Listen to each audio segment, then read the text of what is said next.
Hello and welcome. In today's video I've just done you a little magnolia flower very quickly. I'm sorry I'm a bit pressed for time today, but I wanted to show you how easy it is to do something without drawing, to use your paints to draw with, and it's a good exercise now and again to have a go at something like this.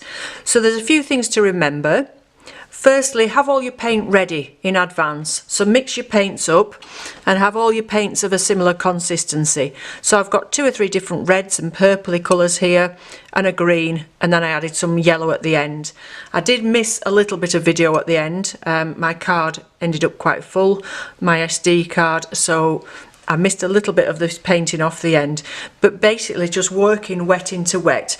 And what I did was I used one colour at a time, starting with the lightest colour and then working up to the darker colours, and did one petal completely in one colour before dropping the next colours in.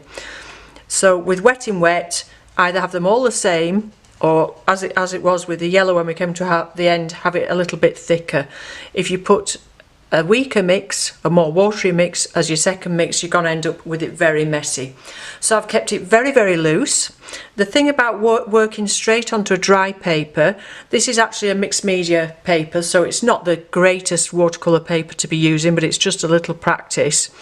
It's because you're working onto a dry paper, that paint isn't going to move any further, so you actually get a nice crisp line at the edge of your petal. And if you see here, some of those colours have actually moved and merged together and split, and you get that lovely crisp line making the edge of your petal without you even really thinking about it. So you could carry on once it was dry and build up the detail if you wanted to, but it's rather nice just to have it very loose, nice and free and light, and that white of the paper shining through it with not too much detail there. So take it one petal at a time, and it can be completely imaginary. And you could do any flower that you wanted to. If you've not got any flowers to hand, there'll be magazines and books and things on the internet where you can find a picture of a single flower, make your colours up ready, do one petal at a time, and then just drop your next colours into that and have a bit of fun. And where you add your green stem, allow those colours to flow into each other as well. You see how the greens flowed in there, but that sometimes happens with these outer petals where the casing of the bud is like a bit sort of a halfway between a leaf and a petal, and you get these colours in the base there. Okay, so I hope you found that useful.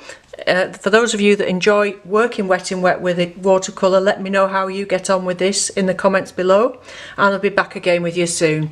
Enjoy the rest of the video. I'll put on the painting of this now, and thank you very much for watching. Bye for now.